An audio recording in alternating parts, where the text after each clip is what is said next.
Dalam video ini saya akan menjelaskan mengenai definisi sekaligus perbedaan antara variabel, list, dan dictionary. Ini teman-teman masih banyak yang bingung dalam penggunaan fungsi-fungsi untuk memanipulasi variabel ataupun list ataupun dictionary. Ini mudah-mudahan dari materi ini akan mendapat gambaran sehingga manipulasinya atau penggunaan fungsi-fungsi yang terkait itu bisa lebih mudah. Nah, sebenarnya apa sih variabel itu? Variabel itu berguna untuk menyimpan sebuah nilai, ya. Berupa pasangan nama variabel itu lalu ada nilainya, nilai variabel. Nilai yang disimpan itu bisa berupa teks atau huruf ataupun bilangan atau angka ya. Jadi bisa huruf ataupun angka gitu. Kalau yang variabel isinya teks atau huruf, itu dia bisa digabungkan dengan variabel lainnya. Ketika kita menulis variabel nilainya ya, itu bisa digabungkan dengan nilai variabel lainnya. Itu berlaku untuk teks ataupun angka ya. Kalau variabelnya berupa teks ataupun angka itu bisa digabungkan. Yang kedua sifatnya itu tidak bisa diproses secara aritmetika. Nggak bisa variabel 1 ditambah variabel kedua itu nggak bisa. Atau variabel pertama ditambahkan angka 1000 itu nggak bisa. Jadi nggak bisa proses aritmetika tambah kurang bagi kali ya. Nah, kalau nilai berupa bilangan atau angka itu bisa digabungkan dengan variabel lain, itu sama aja dengan yang di atas ya. Yang berupa teks itu juga bisa digabungkan, baik itu teks ataupun angka. Tapi yang kedua nih bisa diproses secara aritmetika. Jadi kalau variabel isinya itu angka, itu bisa diproses matematika. Misalnya ditambah, dikurangi, dikali, dibagi. Variabelnya dikali 2 misalnya. Atau nilai variabelnya dikali 4, itu bisa ya. Contoh variabel itu misalnya nih, nama variabelnya myVar misalnya ya, my_var. Nah, nilai dari variabelnya, isi dari variabelnya adalah teks. Kalau pakai tanda kutip 2 itu artinya teks atau kutip 1. Kalau angka itu tidak pakai tanda kutip. Quotes itu nggak pakai kalau angka ya. Nah, ini pakai tanda quotes atau kutip. Indonesia Raya itu berarti dia teks ya. Nah, ilustrasinya seperti ini. Jadi pemahaman secara visualnya adalah myVar, tanda panah atau isinya adalah Indonesia Raya. Oke, nah kalau kita paham mengenai visualisasi ilustrasi ini, nanti kita bisa lebih mudah ketika memanipulasi banyak variabel. Kemudian contoh menggabungkan dua variabel itu gini. Misalnya kita punya myVar isinya Indonesia ya. Kemudian ada myVar 2 isinya Raya. Nah, penggabungannya itu ditulis tanda pagar myVar gitu, spasi, lalu tanda pagar lagi myVar 2 ya, diapit tanda pagar dua-duanya. Itu ada spasinya di antara kedua variabel tersebut. Nah, nilai yang dihasilkan jika menggunakan alert seperti itu nilainya adalah Indonesia spasi Raya. Nilai dari variabel 1 ya, myVar, lalu spasi, lalu nilai dari myVar 2 yaitu Raya, Indonesia Raya. Penggabungan bisa untuk variabel berupa teks ataupun angka, ini sekali lagi ya, yang tadi sudah disebutkan. Jadi kalau isi variabelnya adalah teks itu bisa digabungkan seperti Indonesia Raya itu. Tapi kalau isinya berupa angka itu juga sama, bisa digabungkan.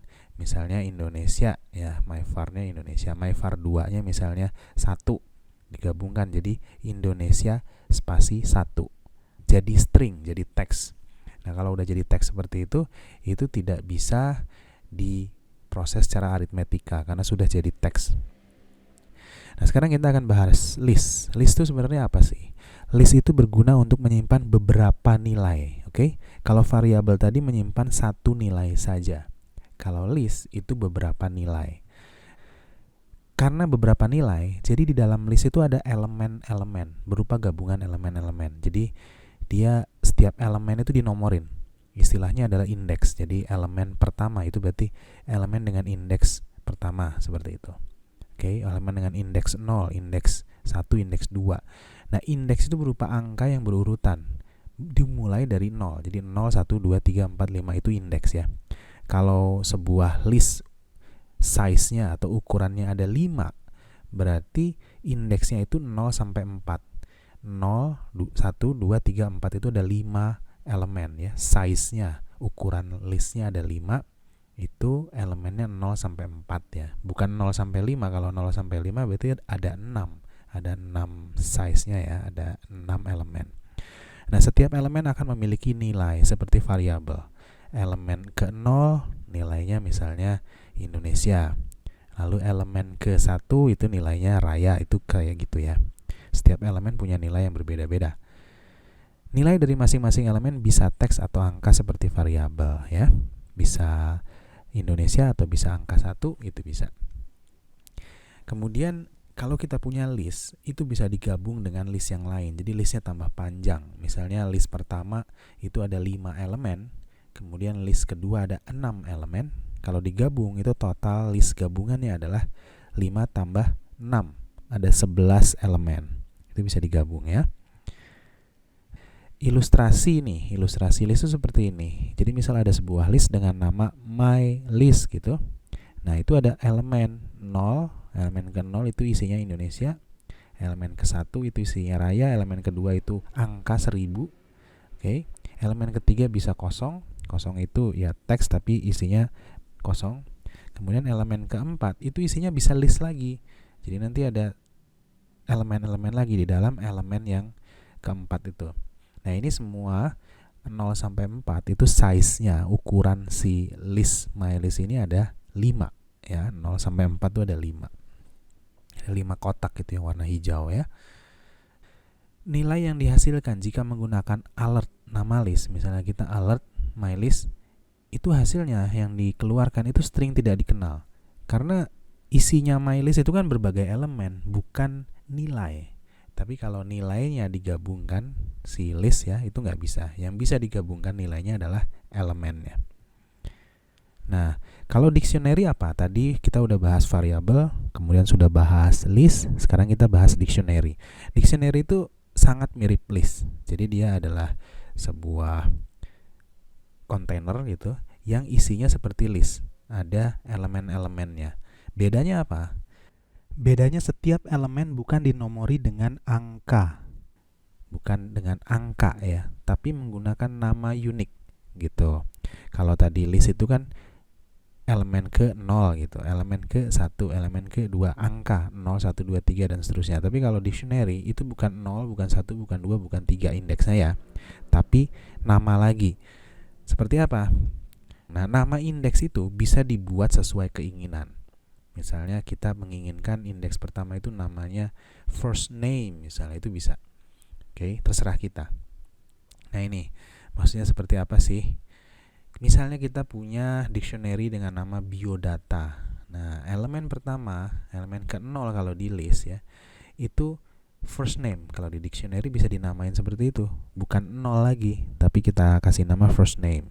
First name-nya isinya apa? Nilainya adalah kelas. Oke.